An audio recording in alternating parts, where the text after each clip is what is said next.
Hello, everyone, and welcome back. We are doing part two of Ginny D Designs, a really cool dragon for Battlezoo Ancestries Dragons. Last we left off, Ginny D came up with the coolest concept ever for a dragon, and that was a Toadstool Dragon, which I never heard of before, even after scouring the internets and looking up old dragon magazines, and there was nothing like this. A wholly original idea. And then myself and Mark, mostly Mark, went down and looked up and came up with all these great ideas for how and what a Toadstool Dragon will do. And now we are ready to present the Toadstool Dragon to Ginny D. And we're going to show how you two can play a Toadstool Dragon if you want to be, a Toadstool Dragon in the Dragon Ancestries book. You can play one, or you can kill people with one because we also made it as a monster. So we got everything covered here. You can have a Toadstool Dragon eat another Toadstool Dragon. There we go. Circle of life. Usually wouldn't, though. They're pretty communal. They live together in colony. That is true. But it is the circle of life. So yeah, I'm sure there's a bad egg even in a Toadstool Dragon community. That's right. Yeah. So how have you been, Ginny D? You've been busy, I hear. Yeah, always. That's the only way I know how to live. You're always I'm busy. sure that you guys understand. No, yes. No. Steven keeps me busy. Well, I don't sleep. That's the secret. If you I guess that's where I'm going wrong, is I sleep so much. Oh, well, yeah, you got to stop that. Steven doesn't sleep, though. No. He's on Eastern time and I'm on Pacific. He'll send me a message at 1 something my time. I'm like, Steven, it's like 4 something. And you've been awake because you sent me a message a few hours ago, too. And he's like, yeah. Yeah. Oh, my God. Yeah, your problem is being awake to receive it. Someone could text me at 4 a.m. and I would not know until the next morning. It was only 1 a.m. for me. No, it's 1 a.m. Yeah. It's 4 a.m. for me. Well, you know, there's always something that needs to be done. So that's true. Yeah. So with that, let's start off. Now, Mark is going to probably do most of the talking, but feel free to interrupt with any thoughts or ideas, please, Ginny D. So first up, this is in the intro to the book, where we actually have a Toadstool Dragon. We wanted to show them actually in action as a PC. So you see they're fighting a demon, and we have a Toadstool, we have a silver, we have a bronze, and I don't know what the last one is. Is that a cerulean? It doesn't have the sort of little markings on it, if it is. I don't know if that's a cerulean or I don't think it's a sea dragon either, but it's... Yeah, I think it can't be a sea dragon because sea dragons are imperial, so they have a different body shape. Maybe this one I'm not actually 100% sure. You should look at your art brief for that. I should look it up and figure out what we got there. But most importantly, top left center, we got our Toadstool using its poison breath, because green equals poison, by the way. A cloud of poisonous spores, just like Ginny D said when we were designing it in the last video. And interestingly, I love how that looks. Interestingly, purple is what poison is in Asian cultures. So we have purple for Asia and green for the Western. Look at that. That's awesome. Double poison, double trouble. It looks real poisonous. Like the bright colors too. It feels very, very like warning colors, which I love. And then, of course, it has a little leather armor on because, why not? And now we have actually the Toadstool Dragon, the lore itself. And you can see here, we gave you a Toadstool Dragon. Now, I know I heard you weren't super thrilled that he was cooking when I think I sent you an initial sketch. But keep in mind, this is a Toadstool Dragon relaxing and just being one with the community. And they like to cook. So I think that all that I said to Tim was that I was surprised. By him looking very sort of domestic, which I think is adorable. Like we talked about him being good, like a good Toadstool Dragons being really good at cooking. And I think I was very, very much expecting like that first image, like dragon, breath weapon. This like cute little happy dragon cooking in a cauldron. It's so cute. Well, that's actually why I was like, uh-oh, I better show the battle version of this dragon, because I'm like, look, here's your dragon. It's like, yes, the muffins are ready. It's like, oh, well, that's not what I expected when I signed up for this, but... Right. You know what? Dragons can be both things. They can be deadly beasts and just charming hobbyist cooks. That's true. That's right. So we're not going to read this whole thing, but you can give of course not. But the lore section, basically, it covers a lot of the ground that that we had talked about in our previous video, and then it kind of talks about what it means to be a Toadstool Dragon who performs the ritual to turn into like sort of a player character dragon who advance very, very quickly, like like players tend to do when they level up really fast. Yeah. They don't take 1,000 years like a dragon does, like sleeping on treasure, to become as powerful as a great worm.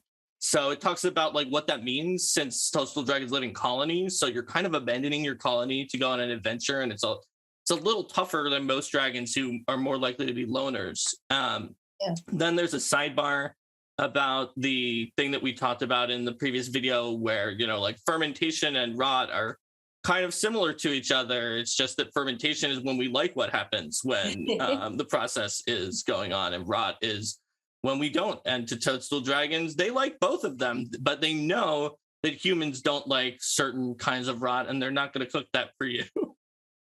I love the note of a delicious spirit that might have gin in it and thus be a ginny delicious spirit. Yeah, because it could be rotted juniper or a ginny delicious spirit, because gin is juniper. It's definitely not a pun. Did you sneak that in there, Mark? Did you sneak that in there? Steven, you didn't notice it? I noticed it. I was like, of course he did. I wasn't gonna. I'm like, you gotta keep it in there. I mean, Ginny. That's great. And if you notice, we also gave them gills. So they have a little bit of gills. They have a little bit of mushrooms on their back. So awesome. I think pretty much everything you suggested, we managed to get into both the lore. Yeah, both the lore and the picture. And let me tell you, working in this industry, that never happens. Usually you'll get like 20% of what you suggest if you're lucky. So I feel very lucky then. I found that as time has gone by, if you get an artist and you work with them for long enough, you start getting more. But when I started out trying to order art at Paizo with artists, and I didn't know what to say, there would definitely be issues where you would try to get like a serious character, especially a serious female character who was wearing fully covering armor, and it would come back and it would be super skimpy. And you'd be like, so I would start ordering being like, and her armor covers her entire body. That's what it is. Just to make sure that you didn't get like the random male gaze version of the art. Oh God. Yeah. Thankfully we probably don't have to worry about that with dragons. Well, the dragon isn't too sensitive, buddy. I don't know. There could be. You never know. That'll be the next book. After Dark. Oh boy. Okay. That will be all by Ginny D. Not very on brand for me, I gotta say. Okay, it could be your. You could be evil. You must have like an evil twin, doesn't? I always have that. You have like your evil twin.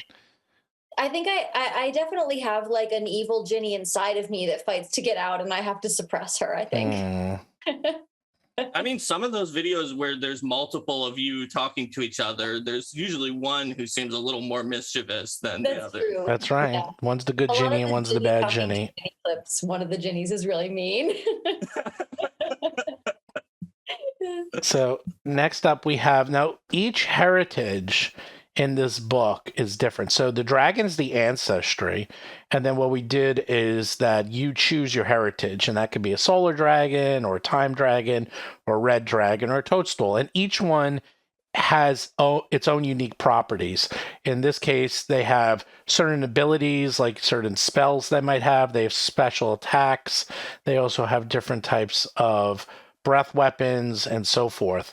They also have different ability scores they can choose from. And in this case, we have the toadstool. And that's right. So for 5e viewers, it's kind of like these are kind of like the sub races in 5e. They're heritages that once you've picked your ancestry, you pick which one, and it adds a little bit more to what you already had. And in this case, in addition to being a dragon, you get that bioluminescence we talked about in the last video. Love that. And this is like a very badass dragon picture. Yes. This is the battle dragon version. Yeah, this is the perfect dichotomy. Like home cooking. It's like have you seen that somebody put together like Hugh Jackman on Good Housekeeping and Hugh Jackman on Men's Fitness? No, really? There's two very different pictures of Hugh Jackman. That's like this dragon dichotomy. It's like Hugh Jackman in the kitchen on Good Housekeeping looking adorable, and then Hugh Jackman as Wolverine. So also, by the way, we are showing all the Pathfinder versions, but the way we're doing it in 5e is a little different. Dragon is actually going to be its own class because ancestries and races are done very different in 5e. But the flavor and all of these abilities, they're either going to be nearly identical or similar. So anything you see here, combined, because if it's a 5e like feat style situation or certain abilities, you don't get as many in 5e as in Pathfinder. So you might get multiple of them together, or they're streamlined, but they're made to fit in with the way it works in 5e. Yeah, so they're going to feel identical whether you're doing Pathfinder or 5e. So just a note to everyone listening and watching this.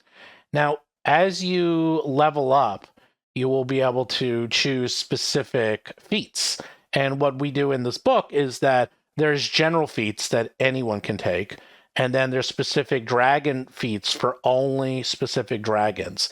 And so we're going to go through some of the feats that we designed for just a Toadstool, or in this case, just Toadstool and like one or two other dragons.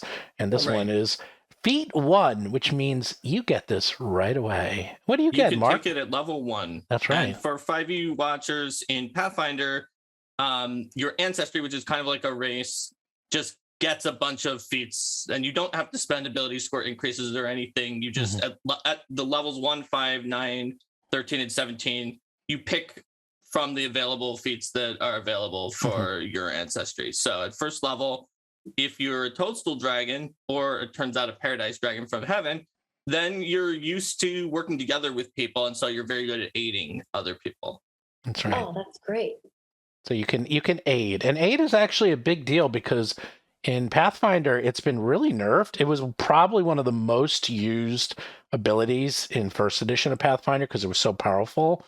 It was a little nerfed in Pathfinder 2nd edition. So having a +4 bonus on checks to aid is gargantuan. Mark, what did you do? That's too big.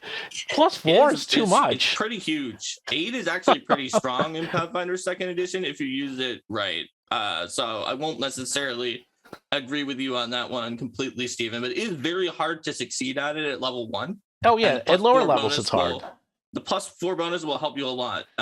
So yeah, it's a massive bonus. Massive. It's for Pathfinder 2nd edition. You almost never get +4s, but ever. There were some other ancestries that gave +4 to aid, so I decided that it was okay for Toadstool Dragons to have it too. They're just one of the types of dragon. No, it's special. It's just this one. Only this one gets +4. Nothing else. There we go. So they're very aidful. And then what do they get at level 5? Feat number 5. Leshy they Roots. Actually have a 5th level feat. It's called Leshy Roots. So in the Pathfinder setting, and I think we talked about a little bit with Ginny D last time, but it may have been like before we started the video. There are creatures called Leshies, which are these little plant spirits that these are not like official Leshy plushes, but they're like some kind of cute little nature spirit that's in a plant body. And so there's a fungus Leshy that is one of the types of Leshy. So the idea with Toadstool Dragons is that they are part of a family of dragons that we only have one of so far, but that might include other types of fungi and plants. And so this feat allows you to take options that would have been available for a character that was just straight out a Leshy, because your dragon is kind of like part Leshy, part dragon. Cool. That gives you things like transforming into a giant mushroom that's like the size of a horse, or talking to mushrooms and having a conversation with them. Like, did you see anybody pass by? Like, well, I don't know. You all look the same to us. We're mushrooms. Or something like that. That sounds like about how I play plants when I'm DMing. Oh, I'm just a plant. And we should mention, so the name of the dragon is Toadstool, but it is in a class of dragons because you have things like chromatic dragons and primal dragons. So for these, we decided to call them leshy dragons. So, and normally there's 5 dragons in a group. So that means we still need 4 more. So we'll probably be coming out with later book sometime. 4 more versions also made by Ginny D that are all leshy types. Maybe. Just hypothetically, maybe. Just possibly. Yes, hypothetically. Well, you got to future-proof it too. Don't forget that. Well, look, I future-proofed the feat. It says the prerequisites are Toadstool Dragon heritage or other leshy dragons. You so did. It's ready for if we make more. That's right. That's right. And it's actually cool because if you can get, so it's 2 in 1 because you take this feat and then you can take all the cool leshy feats. And leshy's a full ancestry, so you get to basically dip your toe into an ancestry. Then you have incredible palate at level 9. This is where you start really getting good at eating. Yes, at tasting things. You gain the general feat super taster from Pathfinder. That general feat, just basically you can tell a huge amount of things just by tasting something. It's like, oh, this has a particular composition and it may have poison in it. And normally you have to be a master in perception to even take that feat. But if you're a Toadstool Dragon, you can get it anyway. And you get a bonus to savings throws against something you chose to ingest that's dangerous. Because it's like, well, whatever. Toadstool Dragons, they'll eat or drink anything. And they can deal with the things that they eat and drink, even if it's poison or diseased. I can't believe that Pathfinder has a super taster feat already. I love that. There's also a feat for number for the if someone has a jar of jelly beans that you can estimate how many jelly beans are in the jar. Well, that's for because I was just talking about this. They found 2,000 gold pieces, platinum, and silver. And I was like, this is ridiculous. It would take you hours to count this. And then Vanessa's like, oh no, there's a feat. I forgot what it's called. You probably know. It's there's a feat that lets you literally figure it out I think it's called Eye for Numbers. Eye for Numbers, that's it. And then it's a literally feat to figure out oh yeah, I know what that is. So here's what Super Taster does. When eating food or drinking a beverage, you automatically attempt to identify all its ingredients, which might alert you to the presence of alterations or additives such as poison. The GM rolls a secret perception check using the poison's level to determine the DC. On a success, you learn the food or drink was poisoned, but not the specific poison used. If you lick or taste something while investigating it or attempting a check to recall knowledge to identify it, if the taste would provide relevant additional information, you gain a +2 circumstance bonus to your check. So you go around licking things so that you can identify them. That is excellent and ridiculous in the best way.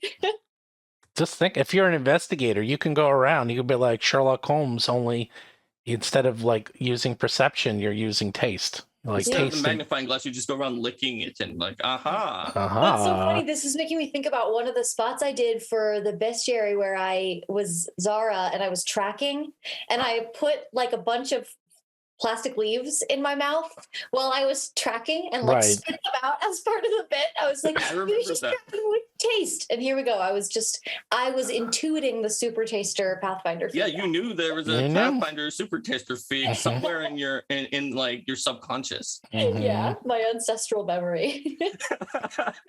and also not a small thing is that if they ingest poisons or diseases, if they get a success, they get critical success, which is a big deal in Pathfinder because what happens if you get a success, you usually still take half damage. So you still, even a success, you still take some damage, but critical success, nothing. So they are pretty much really semi-immune to poison and diseases. It's a thing that's in Pathfinder Second Edition to deal with the kind of save or lose issue that you have in a lot of D20 games where it's well, we cast a save or lose spell. It's not going to be very fun no matter what happens because either you saved and nothing happened or you did not save and you've lost. Or if it's against the PCs, you're not even going to get to do anything for the rest of the fight at best. So in Pathfinder Second Edition, there's critical success where it's nothing happened. Success normally like some small thing happens still, so that the spell did something. Failure, like something bad happens but you don't lose, and then critical failure is like, okay, fine, you lose this time, you got a critical failure. That's great. Next up, we have another one that you asked for, Fairy Ring Transport, level 13 feet. I think this is my favorite.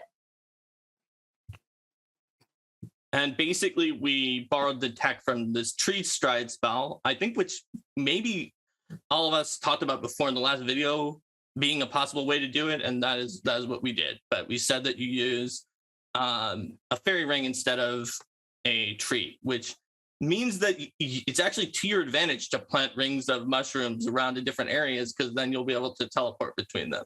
Yeah, that's wonderful. I just have always loved the whole concept of fairy rings, and so making them like a toadstool magic thing just feels like such a perfect fit. But yeah, the fairy ring, we talked about before, there were multiple options for it, but eventually I went with one of your original ideas, which was the ability to transport between it, and it worked out great. That's awesome. Wait, so what? Real quick. So this one is uncommon. What does that mean, Mark? It's uncommon. So in D&D, commonality is used for items, and it means that they're more powerful or higher level. In Pathfinder, commonality is generally used to mean that something is just either actually very hard to find in the world, or maybe difficult for the GM to adjudicate at the table. And so you might want to think about it before handing it out, or hand it out as a special reward, rather than the players just being like, oh no, I saw it in a book, so you have to give it to me situation. So it's uncommon because this one's a little tricky to adjudicate. The GM kind of has to decide where there are fairy rings, which like is itself maybe something that they're going to have to think about a lot more than if it was, say, their ability to taste things and get a bonus by tasting it. And so, and tree stride itself is uncommon for very similar reasons. So just made it have the same rarity as the thing it was kind of mimicking. Yeah, that makes sense, especially because like trees, trees are pretty much everywhere, but there might be places where mushrooms just don't commonly grow. I mean, I live in Colorado, which is so there are a lot of places here where like mushrooms just don't really naturally grow that much because they thrive in moisture. So right, yeah, that's the kind of stuff that you might not, as a DM, you might not have necessarily thought about until it comes. You might not want to have to Google up like, hey, do fairy rings naturally form in this area? How far should I say it is from the place that they exactly wanted to go, that they find the nearest one, and things like that. Yeah, it's a lot to think about. So next is the coolest one. It's the best one. It's the best one because I love random tables. It's my thing. There's nothing more I enjoy than a table of randomness. I could tell by how excited the two of you both were about this idea on the last video that I had to find a way to make it work. And fortunately, there were so many other dragons that had weird breath abilities in the book that it wasn't too bad, because I just was like, okay, here's 12 different weird things that spores could probably do that other dragons were already doing, and we'll roll a d12 to see what the spores are going to do. I love that. These are so good. Like all of these, I mean, even just from the names, I feel like all of these are so good for like potential fungus related effects, like laughing gas and paralysis and rotting breath. Like, God, that's also good. Yeah, lunar may seem a little weird based on the name, but the actual effect of it was very fitting for Toadstool Dragons. I think it like dazzles their eyes so they can't see as well, and then puts some weird glow around them, so it's harder for them to go invisible. And since you've got bioluminescent fungi, I figured you were shooting bioluminescent spores at them if you did the lunar breath. Oh, that's so good. I love this. So is it like every time you use the breath, you roll on the table? Every time you use the spore breath, which is a once per hour ability, yes. You roll and you don't know what it's going to be, because that we discussed that in the video. Is like the dragon doesn't know what they're going to be. And in fact, this is a level 8 feat, but some of the effects it can produce are higher level than level 8. Oh, and so cool. You get actually abilities that might be the dragon that normally has that has to wait until a higher level to get it. But the drawback is you don't know what you're going to get. So like that dragon knows, oh, mine is really good at stopping spellcasters from casting spells. I'll wait and I'll use it on an enemy spellcaster. Whereas if you say, well, one of the 12 things I do is good at stopping spells, I'll use it on the spellcaster. Oh, it did something completely different. That's great. Yeah, I mean, like it's a literal roll of the dice. Maybe it'll be really, really good, or maybe it'll be totally worthless. But I think that's a lot of fun. I'm into random table stuff. The other thing is that we get to use the D12, the little used, little loved D12.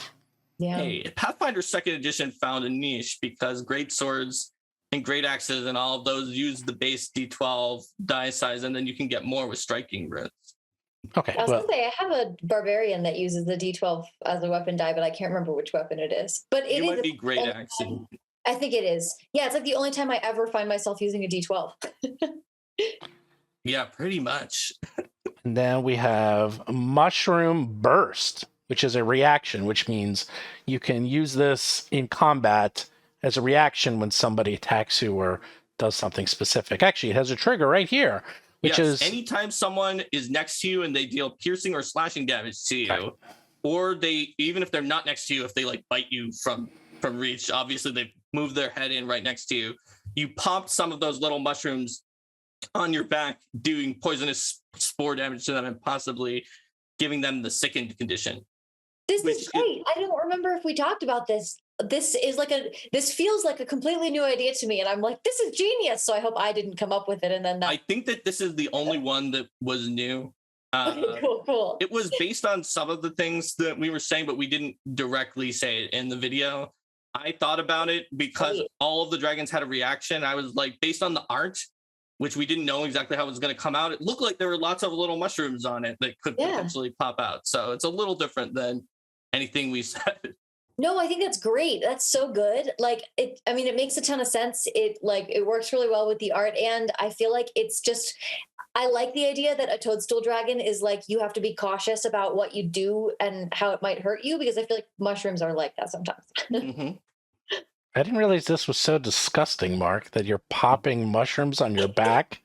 This is gross. Yeah, that's what it was. You should have seen it. If you read closely enough to find the pun in the sidebar, you could have noticed it was in the description. It I didn't says, think about when it. your foe damages you, they burst one or more of the mushrooms growing on your body, exposing themselves. Oh, so basically, right, when they're attacking you, you lean into the attack with your back. You're like, aha, you pop my pimples. Here we go. You get the pus. Hey, look, Gross. there actually is a spell in the Advanced Player's Guide for Pathfinder Second Edition that is that like blistering pustules or something like that literally causes your enemies to have pustules that spew out acid on their own allies. Oh, gross. There's a lot of disgusting spells in Pathfinder Second Edition. There's a lot of nasty things. There's a few. And I'm sure you wrote every single one of them, Mark. No, they were actually, I think Mikhail wrote a lot of them, though. Okay, well, you got this one at least. So next up, we have the Toadstool Dragon as a monster. Because, so that was everything you could do as a PC, and those are all the unique abilities. Now, of course, there's almost 300 feats in Pathfinder Ancestry book, Dragons, and you can mix and match a whole bunch of them. But those are the ones specific for toadstools that only they can take. There are other ones that are like, you fly up into the air and then dive down and then spew your breath in like a circle around you, or other things, and any dragon can do that. So. And now we have them as an actual monster. And this is coming out if you purchased the Battlezoo Bestiary. Actually, you have to purchase the Jewel of the Indigo Isles Adventure. And if you purchase that, because the Toadstool Dragons and all the other Indigo Dragons are basically native to the Indigo Isles, and we're going to be coming out with some extra monsters or extra dragons as part of that, and so we're going to include this one as well. And the Toadstool, this is not final layout, by the way, so when you look at this, we're actually reusing some of the art. Yeah, some of the art's been repeated. I assume you're going to get new pieces. Yes, there's going to be new pieces of art, so this is just placeholder art for now. But this is using the traditional dragon building methodology for Pathfinder, and of course, we're doing this for 5e as well. Yep, so it's got lore information for the monster version of the dragon. This contains a lot more of the info we talked about in the video that may not have fit in like the player character dragon lore section. There's a little sidebar there about like a specific Toadstool Dragon, because Pathfinder usually has a sidebar like that. This one's name is Cordyceptus. I love that. That's so good. I love that he's just like a fancy restaurant owner, or that they are a fancy restaurant owner. Yes. Just like a wonderful. Makes you want to go to a dragon restaurant. I can't imagine what exactly they serve there, but apparently it's fancy and people like it. So It would have to be huge. yeah. So, of course, when it comes to dragons, we always do 3 variations. We do young, adult, and ancient.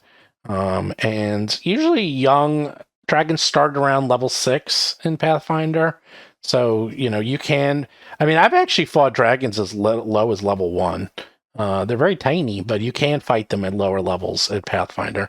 But 6 is usually a good level to start them out 6 with. is where white dragons are, which is like among the weakest currently existent ones. And I was feeling like Toadstool Dragons were about around there, and that maybe Leshy Dragons were a little bit less powerful than some of the other kinds of dragons, but maybe more approachable and having some fungus or plant type traits. So I went with level 6 for the young Toadstool Dragon.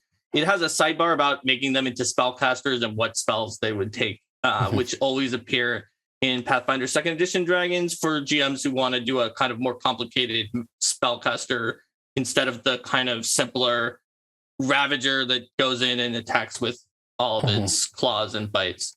That's cool. But basically, you took a lot of the same abilities and just made them dragon abilities.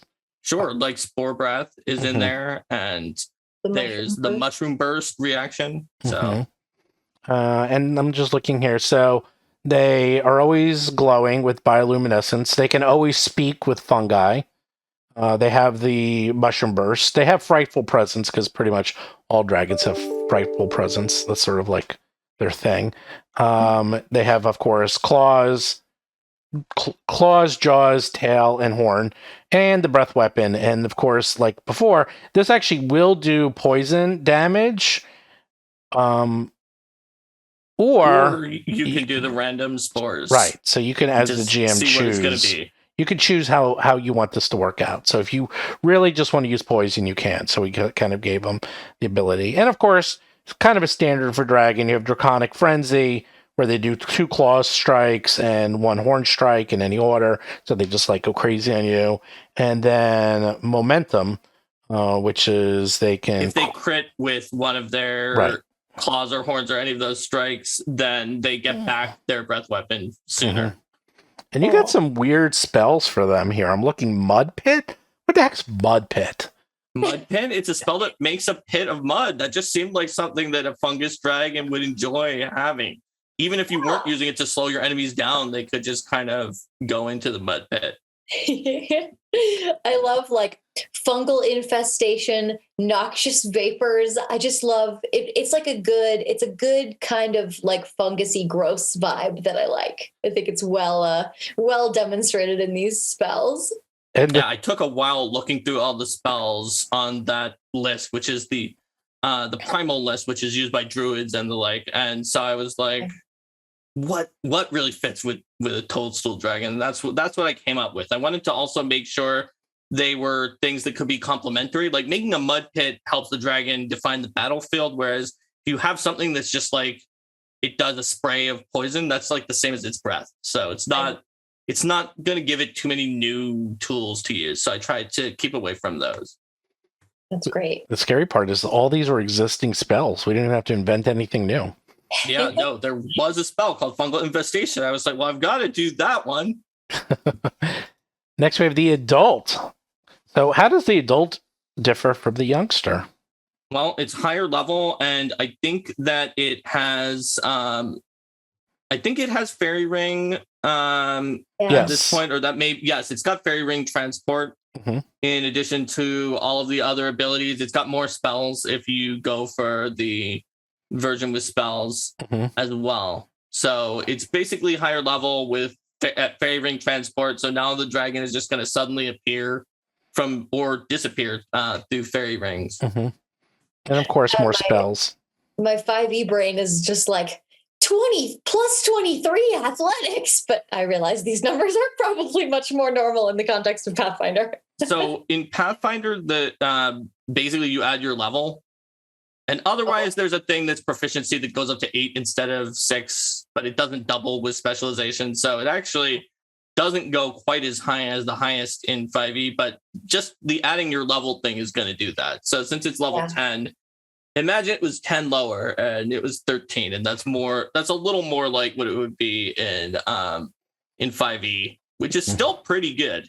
Yeah, that's still very, very good in athletics. Why is this way too good? So you can run this in your 5e game and like actually kill them quickly? I mean, if you do a PF2 creature in there, the 5e characters wouldn't know what to do because there would be like critical successes and critical failures that didn't exist. And yeah, that'd be very confusing. just invent it. And then finally, Ancient Toadstool Dragon, 15th level. They got 7th level spells.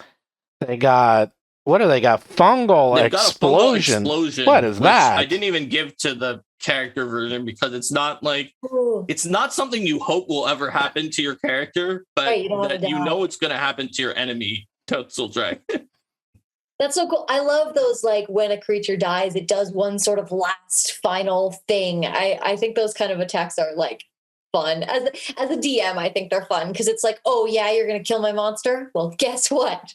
You got another thing coming. Another disgusting thing. When they die, they explode into a last enormous explosion of spores in 50-foot emanation.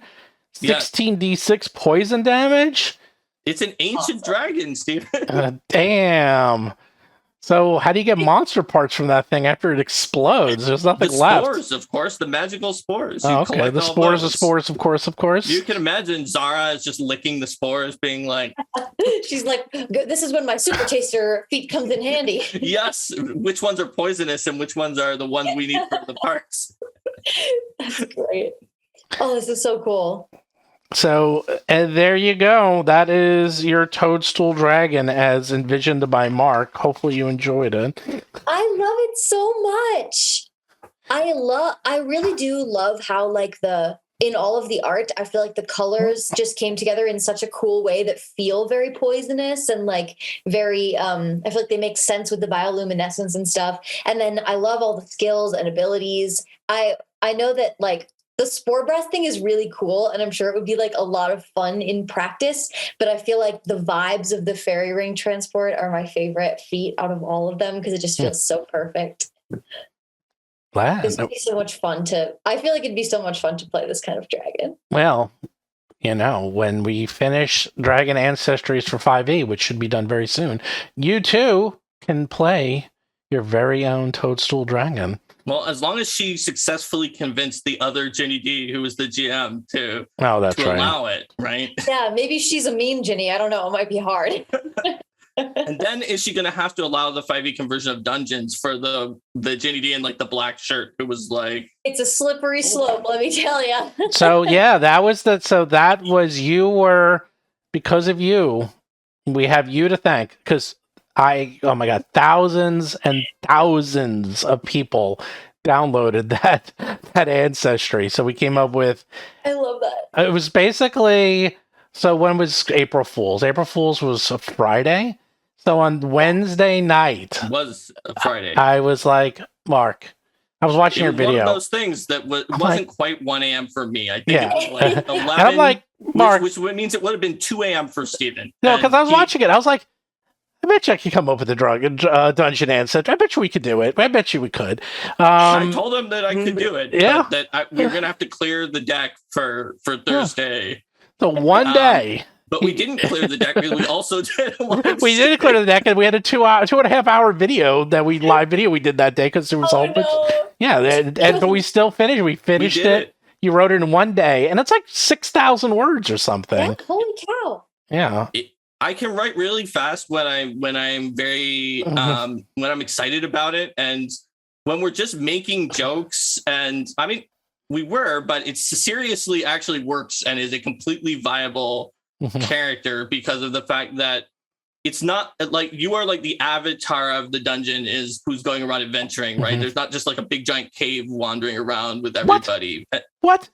Did I misread it? I thought you were the dungeon just wanders. You are the dungeon. It's like Elden Ring. You have to like do a kind of a ritual, and you go inside the dungeon. When you defeat your own floors, it unlocks like pieces of your psyche or past, and then you gain like special weird abilities and things like that. So it's serious enough that a lot of people said they're actually going to play it, but it also is just full of jokes, and it has sidebars that are just named after lit RPG or light novels or things like that, but with jokes in them. Like, but they're about important issues, right? Like, it's important to question whether it's okay, whether it's wrong to pick up gold in the dungeon if you are a dungeon, right? Is it bad etiquette? Would other dungeons feel bad if you were like taking the treasure from them? I love just like the lore that you came up with for why a dungeon might want to go adventuring should it gain sentience, and like what it would want out of its adventuring. It's just like such an off the wall idea that I just think is like, it's genius. It's so ridiculous. And I love that it works. That's the weirdest part about it. It somehow works. And I think that's the part that's like the straight man of the joke, is that like, I'm not only trying to be the Joker and putting in these weird jokes in the sidebars, but the straight man is that like, I designed it as a regular thing that fits in your game. God, that's so good. And now that you can take, what is it? The veritable heritage, you can be a dungeon dragon. Or dungeon dragonkin. That's right. Or a draconic scion. That's right. You could be a dungeon whose avatar looks like a dragon. Right. Because your avatar looks like any other ancestry. Oh my God, imagine playing Dungeons and Dragons by playing a dungeon dragon. That's the whole point. It's so good. It's so ridiculous. See what you did? It's all because of you. You're like, throwaway joke. It's like throwaway joke, and now thousands of people are playing a dungeon. I'm gonna be careful what I joke about, I feel like, or I'm gonna keep or this is a challenge and I'm gonna keep putting weirder and weirder things into my spots, and you're gonna be like, come at me. Well, that took us all of one day to do. So you gotta give us something a little harder. I mean, you need to give us something that might take us a week to do. But then again, it came out on April Fool's, and this is how it went. Everyone's like, that's funny. Oh, there's a link? Oh, let me click the link. Oh, it's a PDF. Oh, let me look at the PDF. Oh my God, there's 10 pages in this PDF. This is real. Oh my God, this is real. Oh my God, you can play it. So many steps along that path where you could have just turned it into a Rickroll, but you didn't. You went so much further than that. Well, again, it does help. I will say, lit RPG is a genre, very popular genre, where people are either inside of they either know they're part of a video game or part of a role-playing game. And one of the subgenres of that is dungeon cores, where dungeons gain sentience and then adventure. So I will say we did have something to base this off of. It wasn't that we came up with this completely on our own. So this actually is a subgenre. There's a subgenre for everything at this point. Do they usually have avatars though, Stephen? Because not always. I haven't actually read any dungeon core. You did link some of them to me, so I like kind of looked at what their deal was. But there's a whole bunch. There's like one that's like where it's a popular one. There's a slime. There's another one that's popular that the goblins are like the main characters, and it's a whole subgenre. The thing that's key in this is they know it's a game. And they actually even know the rules of the game. So they use the rules of the game to like live out their lives. It's a weird subgenre, but I strongly suggest anyone look them up. Lit RPGs, they're really fun. And there's a stunning number of these books out. It's like thousands of these books out, and like 100 come out every week, and they're scarily good. They're all self-published. So see? There really is a niche for everything. There is a niche for everything. Internet rules. There's always anything you can think of that already exists. Yeah. That's why I was so surprised that there wasn't already a Toadstool Dragon. Yeah. Me too. Seriously. I mean, we did our research. I didn't find it anywhere.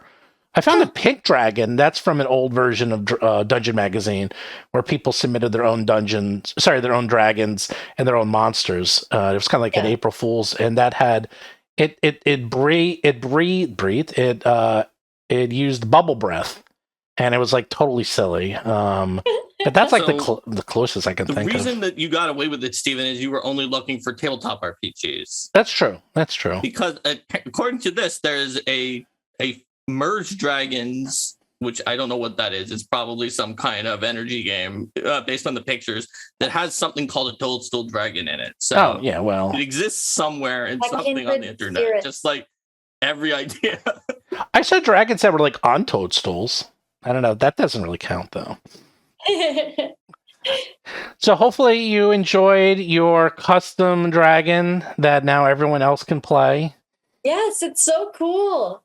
I love it. I hope other people like it. Oh, I'm sure they will. People have said so far, every time it's sort of come up, that it is either one of the best ones or the best one out of all 45. So people really, really liked it. I could tell right away in the last video that you'd come up with a really creative and good idea that was going to make a great dragon. And that seems to be what has happened. Oh, thank you. Well, I was flipping through some of the dragon previews that you sent me for the last video while I was writing something for you guys the other day. And I think you have a lot of like really cool dragons in there. Like, I appreciate that people like my dragon, but I feel like if like, I don't imagine it is the coolest out of all 45, because just the ones that I was looking at, I feel like you have some really, like, I was getting ideas for characters just reading over them. I was like, ooh, I want to play a character that's like this, but you can only play in so many games. Mm-hmm. Yeah. That's why I was trying to make stuff for the internet. I can create as many characters as I want. True. Yeah, that's sort of the good news and the bad news is we put so many dragons in this book. A lot of players have said, well, why will you play anything else? Because you that's why you need a game that's all dragons. Right. Oops, all dragons. All dragons campaign. That's right. Oops, all dragons. Actually, a lot of people are playing all dragons. I've been getting, because we're about to come out with the Foundry module, and everyone's like, where's the Foundry module? We're starting our dragon campaign. I'm like, okay, calm down. It's coming out. There's so many different kinds, and they all have such different lore and like concepts that I feel like you can have a really diverse party, even if they're all dragons. Like it's not like it's going to be everybody's playing the same kind of character. Not even a little. Yeah, absolutely. Yeah. Like you have a green dragon who's just, they're like gigantic dragon nerds who have their one area of interest and they think everyone else is wrong about that, who's going to research. And you have like a red dragon who's just like, I am the real leader of this group, everyone. Me, the red dragon. That's great. Anyhow, thanks again so much, Ginny D. What have you been up to and where can people find you? Oh man, I've been working on a lot of stuff behind the scenes that isn't quite ready for anybody yet. I'm finishing up my first. It's like I don't exactly know what to call it. I guess I need to figure that out. But it's like a mini campaign. It's like probably a 6 to 8 session 5e campaign that I am finishing up writing with some help. I had like a great meeting this morning with my editor where we fixed all the problems that it had, hopefully. And that'll be coming out soon. And mostly I've just kind of been like nose to the grindstone, getting all my videos done every week while I work on these big things behind the scenes that I'm not ready to reveal yet. But if people want to be tuned in when all the big stuff comes out, then you can find me on most social media that exists at Ginny D or at It's Ginny D. Usually you can just search for my name and it'll find me. YouTube, Twitter, Instagram, Facebook, TikTok, even despite my best efforts. Everywhere that you can find someone, that's where Ginny D is. Yeah. And then for us, you can get this Dragon Ancestry book. You just go to battlezoo.com and you can get it as a PDF. You can get it as a book. You can get it as a Foundry module. You can get it with a fox. You can get it in a box. That's right. You can get it any way you want. And the Dungeon Ancestry is 1 cent, free. But it doesn't actually charge you the 1 cent. Free. So it's actually free because we would lose money on the credit card transaction if we tried to charge 1 cent. That's right. It says 1 cent because you can't, the system we use doesn't let you give things out for free. So if you go to battlezoo.com, you can get that for free and we won't charge you the 1 cent. So there you go. So everything we just mentioned, by the way, is out for Pathfinder. So the way we do everything, because Pathfinder is the more complex system, we write everything for Pathfinder first and then convert it to 5e. The Dragon book has actually been converted and it's just going through editing. And we're starting to work on the Dungeon Ancestry, which will probably be a class for 5e. So we'll actually have the ability. I'm not sure about that, Stephen. Oh, you don't know what it's going to be. It'll be something. The Dragon Ancestry had to be a class because it's enormous. But I don't think the Dungeon Ancestry is going to be a class. I think it can be a race. Oh, sorry. So Oh. we just started on it today. So we're starting to work on converting that. And then, yes, you will be able to play a dungeon dragon in Dungeons and Dragons. I can't believe that the 5e dungeon conversion is not your top priority. Yeah. Well, it was done in one day. It's a different team too. So, and they were finishing up dragons. I was like, finish up dragons, and then you could do the dungeon. And now they're doing the dungeon, but they'll come out at the same time. Adventure, so and we're working on the adventure. We've got a lot, and we're working on plans for the next Kickstarter. There's a lot going on. There's a lot going on. But next year, next April Fools, we're gonna make a playable ampersand. You can be the ampersand ancestry. Watch out. Don't let wizards catch you. Well, they can't own the ampersand. They can't own everything. And I have a warning in the dungeon ancestry. Yeah. There's a sidebar Yeah. that is called it's an ellipsis, and then it says "and dragons?" ? And it says, be careful if your dungeon character is adventuring around with a group of dragons. Be careful how you name your adventuring party or how it appears in publications or in bard songs or anywhere else. If not, then you will need to be sure to take the barrister background or some kind of legal lore skill to make sure that you don't wind up in a different kind of dungeon. That's right. Oh my god, that's so funny. That's right. You can come out with a dungeon and a dragon and an ampersand. You just have to be very careful of the order in which you present them. That's all. Oh, that's great. We did dragons first, then dungeons. Then and the ampersand, I guess, would be third. See, that's so right. Dragons, Dungeons, Ampersand, everyone's favorite game. That's right. It is everyone's favorite game. It's the world's most popular role-playing game, I hear. So again, thank you so much, Ginny. And we know that there's 4 more dragons that need to be created to fill out the Leshy ancestry. I think you have the family of Leshy the family of Leshies. I bet you could come up with 4 more or more. I know you did really. I mean, we're dead honest. Like, you know, this is all we do. As people are like, oh, you know, when we were saying how good it was, this was an A+. It was very easy to write. We took all your ideas. Like, trust me, many times if you have to rewrite things, that's the first sign that it wasn't so good. But we took pretty much 100% of your ideas and were able to incorporate it. So you got a future in this industry, I think. Well, I'm really glad that I didn't make too much trouble for you. No, not at all. And I love how it came out. It looks so cool. I'm excited for people to get to actually play them in their games. I want to hear about people's Toadstool Dragon adventures. Oh, I want to hear with them too. I want to hear all about them, like spraying some weird poison breath and then some randomly making the monsters laugh themselves to death or something. It's going to be great. Yeah, they're like, oh, it turned out to be laughing gas. Who knew? So do continue to check out everything at Roll for Combat. Do check out Ginny D, because she does videos for us where she portrays Zara as well as other characters, and she does a great job. In fact, I love seeing Zara in real life. Every time I see it, it's like she gets more complex too. I like how you keep adding to her. She looks so cool. Like, she just has such a cool vibe. I also just love her 80s hair. It's like, it's so good. It's so classic. It's like every cool badass warrior lady that I loved growing up has like Zara hair, I feel like, in my brain. Yeah, well, actually, I have to. The artist came up with that, and I don't know. It was something about it I liked, because I'm a child of the '80s. Maybe that was why I was like, "Oh yeah, '80s hair. That looks great." And I was glad you were able to pull it off, because I was like, "Can you do that in real life? Is that just?" I have a whole separate wig. I'm wearing 2 wigs when I do that. There's one wig that's just on my head, and then there's another wig that I've put it on top of like a 4-inch Christmas ornament ball, and then attached that to the back of my head to create the ponytail. It's a lot. Is that called That's the Bop It? The Bop It?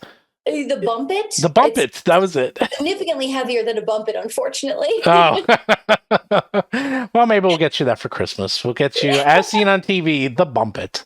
And then It's a Zara's different like, 80s thing. It's a toy, right? It was like, pop it. Oh, yeah, that one. All right, so be on the lookout for more Ginny D, both here and on her channel. And thank you so much for everything you did for us and continue to do for us. Yeah, thank you. It was a pleasure. All right. Bye, everyone. Bye.